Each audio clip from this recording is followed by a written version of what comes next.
Hello बच्चे, आज हम इस वीडियो लेक्चर में laws of chemical combination start करेंगे।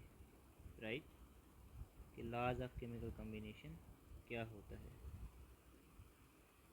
First of all, in chemistry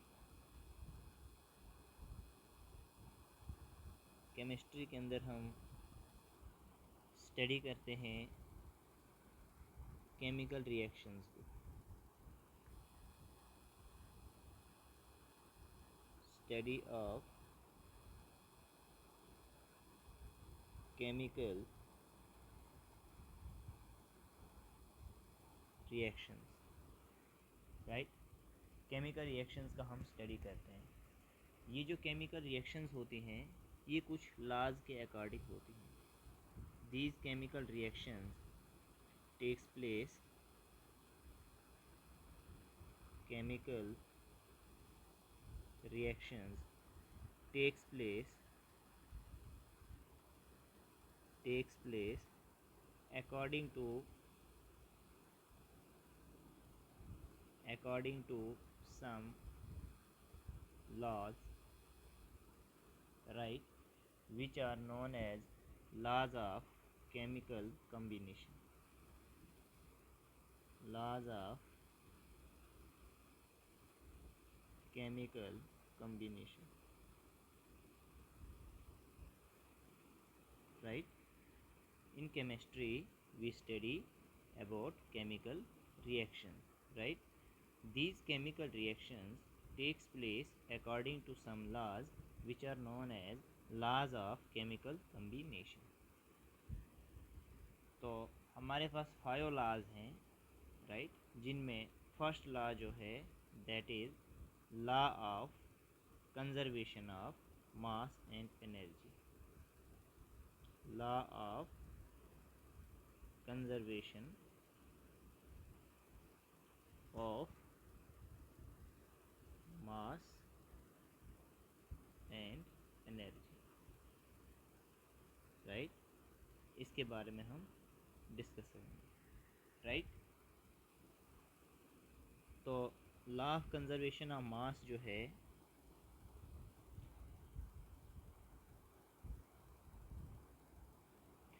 ये क्या है, यहाँ से हम law of conservation of mass को लॉ ऑफ कंजर्वेशन एनर्जी भी बोल सकते हैं, या कंबाइंड तरीके से law of conservation of mass and energy. ये लॉ क्या कहता है, किसके साथ डील करता है, राइट, उस चीज़ को देखते हैं। ये जो लॉ है, दिस लॉ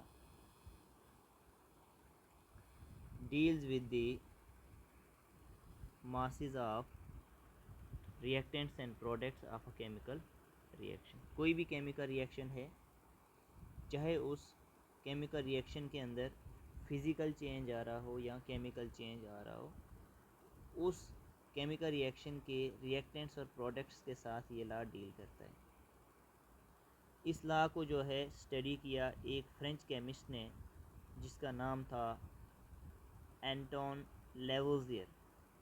राइट, और डेट कोई इम्पोर्टेंट नहीं है, याद रखना कब दिया था। राइट, साइंटिस्ट का नाम याद होना चाहिए। दिस लॉ में बी स्टेटेड एज फॉलोज। ये लॉ क्या कहता है कि in all physical and chemical changes, चाहे फिजिकल चेंज हो रहा है चाहे केमिकल चेंज हो रहा है, total mass of reactant is equal to total mass of product. Right, ये स्टेटमेंट है law of conservation of mass का। Thus, according to this law, there is no increase or decrease in the total mass of matter during a chemical or a physical change। जब भी कोई physical change हो या chemical change हो तो matter का जो टोटल मास होगा उसके अंदर कोई भी इंक्रीज और डिक्रीज नहीं आएगी। In other words, matter can neither be created ना डिस्ट्रॉयड। सिंपल वर्ड्स में हम ये भी कह सकते हैं कि matter can neither be created ना डिस्ट्रॉयड। राइट, इसलिए इस लॉ को हम law of indestructibility of matter भी कहते हैं। This is important. Right, law of conservation of mass को हम law of indestructibility of matter भी कहते हैं, क्योंकि मैटर को ना ही क्रिएट किया जा सकता है ना ही डिस्ट्रॉय किया जा सकता है, इसलिए law of indestructibility of matter.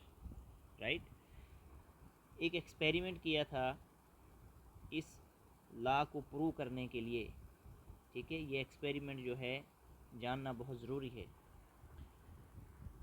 तो ए पार्ट में क्या है कि when matter undergoes a physical change, फिर उसके बाद हम केमिकल चेंज की बात करेंगे, राइट। देखिए हमने सबसे पहले कोई आइस लिया, राइट, जो कि एक सॉलिड वाटर है, इसको एक स्मॉल कॉनिकल फ्लास्क में लिया, राइट। कॉनिकल फ्लास्क एक ट्यूब लाइक स्ट्रक्चर है। उस कॉनिकल फ्लास्क के अंदर हमने जब आइस को लिया, उस फ्लास्क को हमने कवर करना है, it is well cocked, and उसका वेट करना हमने जब उसके अंदर आइस रखा। फिर इस फ्लास्क को हमने हीट करना है जेंटली, कि ये आइस जो है मेल्ट होके वाटर बन जाए, लिक्विड। तो आइस को हीट किया तो ये वाटर बना।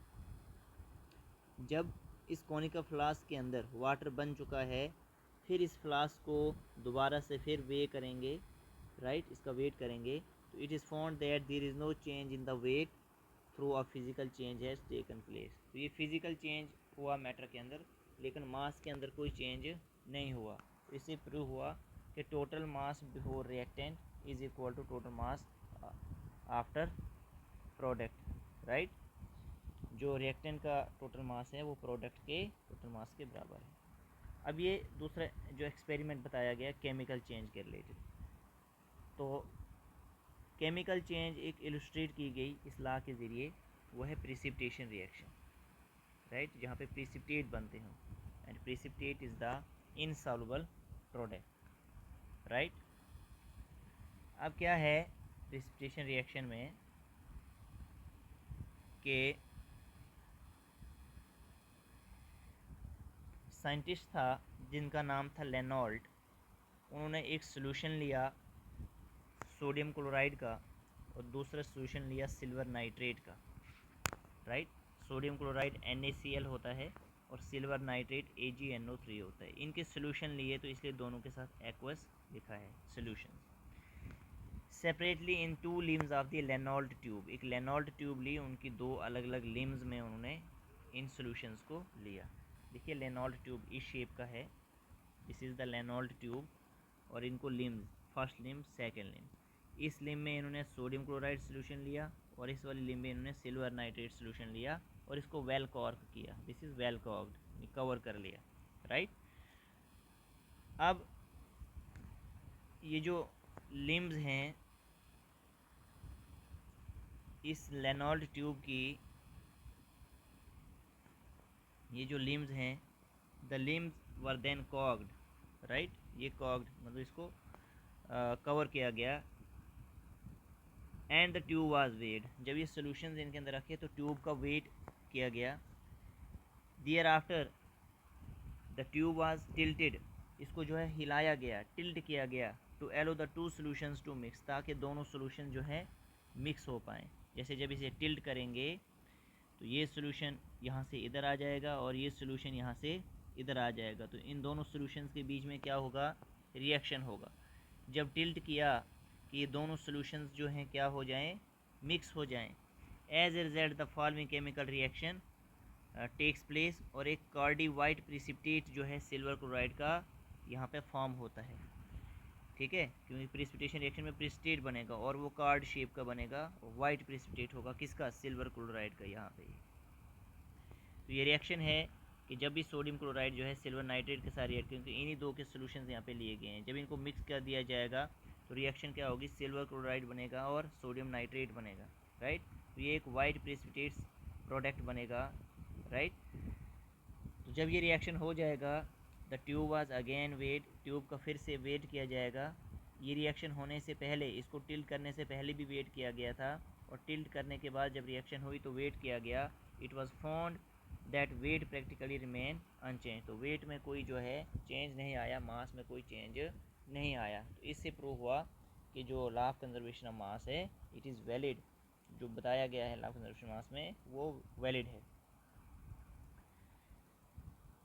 डिकम्पोजिशन ऑफ मर्क्यूरिक ऑक्साइड, ठीक है, डिकम्पोजिशन ऑफ मर्क्यूरिक ऑक्साइड, जैसे इन्होंने 100 ग्राम मर्क्यूरिक ऑक्साइड लिया, मर्क्यूरिक ऑक्साइड होता है HgO, राइट, 100 ग्राम लिया, इसे हीट किया एक क्लोज्ड ट्यूब में, ठीक है, ट्यूब ली, उसे हीट किया, राइट।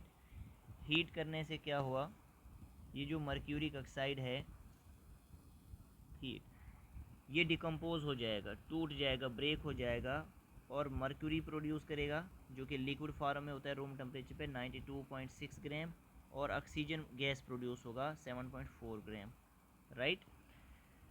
तो जब इन दोनों को प्लस किया जाएगा, ये दो प्रोडक्ट्स हैं, तो इनका सम जो है ये 100 ग्राम के बराबर ही आएगा। तो जितना रिएक्टेंट्स का मास है उतना ही प्रोडक्ट्स का मास भी है। दस ड्यूरिंग द एबो डिकम्पोजिशन रिएक्शन, ये जो रिएक्शन बताई गई है decomposition reaction, matter is neither gained nor lost, right. लेकिन इस लॉ को जो है फाइनली मॉडिफाई भी किया गया, फिर फाइनली जो है इसे नाम जो है लॉ ऑफ कंजर्वेशन ऑफ मास और एनर्जी रखा गया। ऐसा क्यों? क्योंकि बहुत सारी रिएक्शंस होती हैं, specially the nuclear reactions, mass of the product is found to be slightly less than the mass of reactants. ठीक है, जो न्यूक्लियर रिएक्शंस होती हैं, न्यूक्लियर रिएक्शंस, राइट,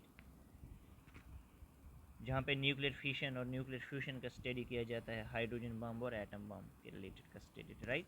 तो वहाँ पे जो प्रोडक्ट्स का मास है वो कम पाया जाता है एज़ कम्पेयर टू रिएक्टेंट्स का मास, राइट।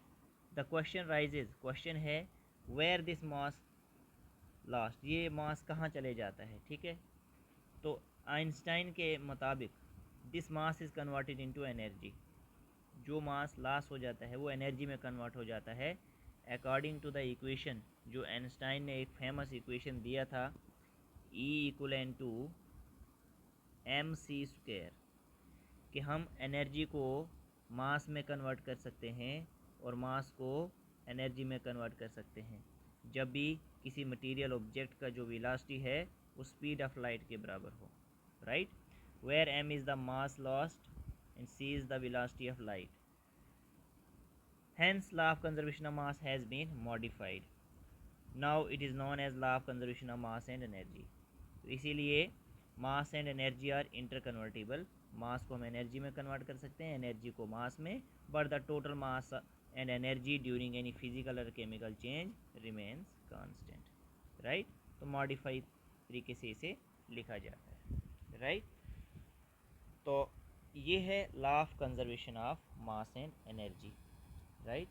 तो हमने जो है इसे सिंपल में, ये तो मैंने पूरा आपको अंडरस्टैंड कराया। अब हमें सिंपल में जो है क्या याद रखना है, हमें जो है सिंपल में ये लॉ किसने दिया, फ्रेंच केमिस्ट एंटोइन लेवोइयर ने दिया, ठीक है। That is not important. फिर ये पॉइंट आप याद रखेंगे, राइट, कि जो भी फिजिकल केमिकल चेंज होता है तो total mass of reactant is equal to total mass of product, ठीक है। Matter can neither be created not destroyed, this law is also known as law of indestructibility of matter. ये points आप याद रखेंगे। फिर फिजिकल चेंज वाली बात आप जो है एक्सप्लेन करेंगे, ठीक है। और केमिकल चेंज वाली बात, एंड ये इम्पॉर्टेंट है, एक एक्सपेरिमेंटल प्रूफ है, राइट। तो डिकम्पोजिशन ऑफ मर्क्यूरी ऑक्साइड सिर्फ आपको अंडरस्टैंड करना है, ये आपको लर्न नहीं करना है, सिर्फ अंडरस्टैंड करना है। तो ये बात भी आपको याद रखनी है, ये एक लिमिटेशन आ गई लॉ ऑफ कंजर्वेशन ऑफ मास की, राइट। अब हम न्यूमेरिकल डिस्कस करते हैं, राइट। न्यूमेरिकल है हमारे पास कि what mass of silver nitrate will react with 5.85 gram of sodium chloride to produce 14.35 gram of silver chloride and 8.5 gram of sodium nitrate। अगर law of conservation of मास जो है अगर true है तो सिल्वर नाइट्रेट जो है कितना रिएक्ट करेगा, जो ये हमारे पास गिवन डेटा है। तो देखिए बच्चे, सिंपल से सोल्यूशन देखते हैं।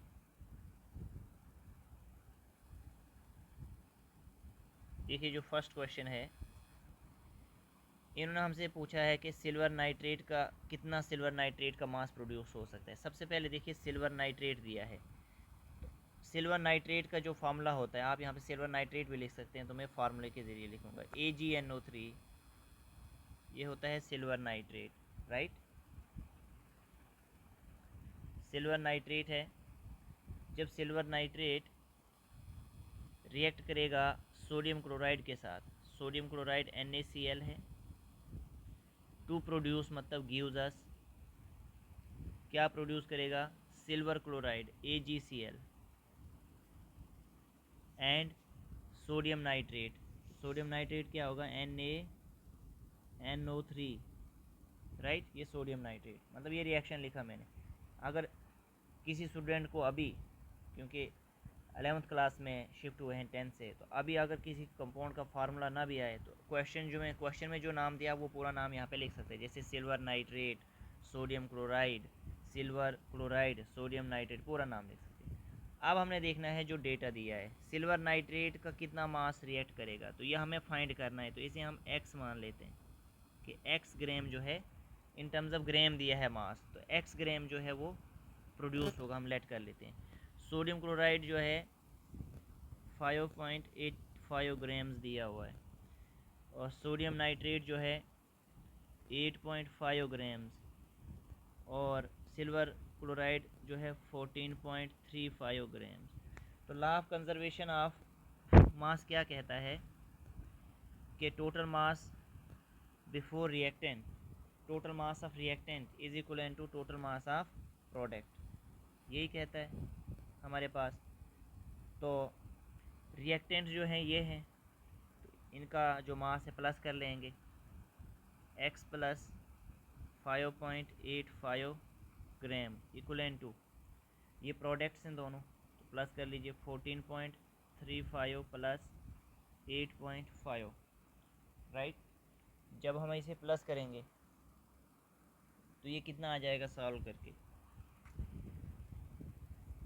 x प्लस 5.85 इक्वल टू, इसे प्लस करेंगे 14.35 को हम 8.5 से प्लस करेंगे, 5 का 5 3 8.8 और 4 होता है 12, 2 कैरी 1, 22.85, राइट। अब देखिए हमें जो है ये x का वैल्यू फाइंड करना है 22.85, और ये सब्ट्रैक्ट हो जाएगा -5.85। फाइनली जो x का वैल्यू है, तो ये सब्ट्रैक्ट करके जो है हमारे पास 5.85, 5 में से 5 0, 8 में से 8 बाकी 0.12 में से 5 बाकी 7, तो 17 ग्राम्स हमारा, क्योंकि क्वेश्चन ग्राम्स में दिया है तो x की वैल्यू 17 ग्राम आ जाएगी। तो 17 ग्राम जो है सिल्वर नाइट्रेट, 17 ग्राम जो है हमारे पास सिल्वर नाइट्रेट रिएक्ट करेगा 5.85 ग्राम सोडियम क्लोराइड के साथ, और क्या प्रोड्यूस करेगा 14.35 ग्राम सिल्वर क्लोराइड और 8.5 ग्राम सोडियम नाइट्रेट। ये क्वेश्चन आपको इस तरीके से करना है, राइट। तो बाकी के जो दो क्वेश्चन हैं इन्हें आप होमवर्क करेंगे, राइट, कि ये होता है सोडियम बाइकार्बोनेट NaHCO3। जब आप 4.2 ग्राम सोडियम बाइकार्बोनेट ऐड करेंगे एसिटिक एसिड के सोल्यूशन में, फार्मूलाज दिए हुए हैं, राइट, वेइंग 10 ग्राम सोडियम, ये जो एसिटिक एसिड ये 10 ग्राम दिया है, और ये भी जो है 4.2 ग्राम दिया है। It is observe that 22.2 gram carbon dioxide release हो जाता है एटमॉस्फेयर में। तो जो रेजिड्यू होगा, मतलब जो नेक्स्ट प्रोडक्ट होगा, उसका मास जो है 12 ग्राम पाया गया है। Show that this observations are in agreement with the law of conservation of mass. तो हमने बताना है कि ये जो डेटा दिया है क्या ये law of conservation of mass को एग्री करता है, राइट। तो हिंट मैं आपको दे देता हूँ इस क्वेश्चन के रिगार्डिंग। जो क्वेश्चन 2 है सॉल्यूशन, देखिए बच्चे, एक तो हमारे पास बोला गया है कि सोडियम बाइकार्बोनेट NaHCO3 ये ऐड किया जाता है एसिटिक एसिड के अंदर CH3COOH, right, and gives us इससे क्या बन जाता है हमारे पास, सोडियम कार्बोनेट बन जाता है, CH3COO, और यहाँ से Na इसके साथ आ जाता है, तो क्या बनेगा, CH3COONA, इसको कहते हैं सोडियम एसीटेट, राइट। साथ में जो है वाटर भी प्रोड्यूस होता है और साथ में कार्बन डाइऑक्साइड भी प्रोड्यूस होता है। अब जो क्वेश्चन में डेटा दिया है कि जो हमारे पास सोडियम बाइकार्बोनेट है दिस इज़ 4.2 ग्राम्स, राइट, और जो एसिटिक एसिड है ये हमारे पास 10 ग्राम्स दिया है, और कार्बन डाइऑक्साइड इसने कहा कि 2.2 ग्राम जो कि एटमॉस्फेयर के अंदर एस्केप हो जाता है। तो फिर जो ये रेजिड्यू बचा, तो ये जो है 12 ग्राम्स है, राइट। तो हमने ये देखना है कि ये जो स्टेटमेंट था हमारे पास अकॉर्डिंग टू गिवन डेटा, क्या ये law of conservation of mass को एग्री करता है। तो total mass before reactant is equal to total mass of product देखेंगे हम, टोटल मास ऑफ रिएक्टेंट जो है वो प्रोडक्ट के बराबर देखेंगे। 4.2 प्लस 10 यही देखेंगे, 4.2 प्लस 10 ये रिएक्टेंट का मास है, रिएक्टेंट का। तो कितना आ गया ये आ गया हमारे पास 14.2 ग्राम्स। इसी तरीके से अगर मैं प्रोडक्ट्स का मास देखूं, तो ये प्रोडक्ट्स हैं 12 प्लस 2.2, राइट, ये भी कितना आ जाएगा 14.2 ग्राम। इसका मतलब जो क्वेश्चन था अकॉर्डिंग टू डेटा, तो ये क्या है, ट्रू है, राइट। तो ये इस क्वेश्चन का आंसर आ गया, ओके। तो ये भी मैंने ही सॉल्व कर लिया। तो अब एक लास्ट क्वेश्चन जो है ये आप जो है सॉल्व करेंगे, राइट, ये question homework. Okay, thank you.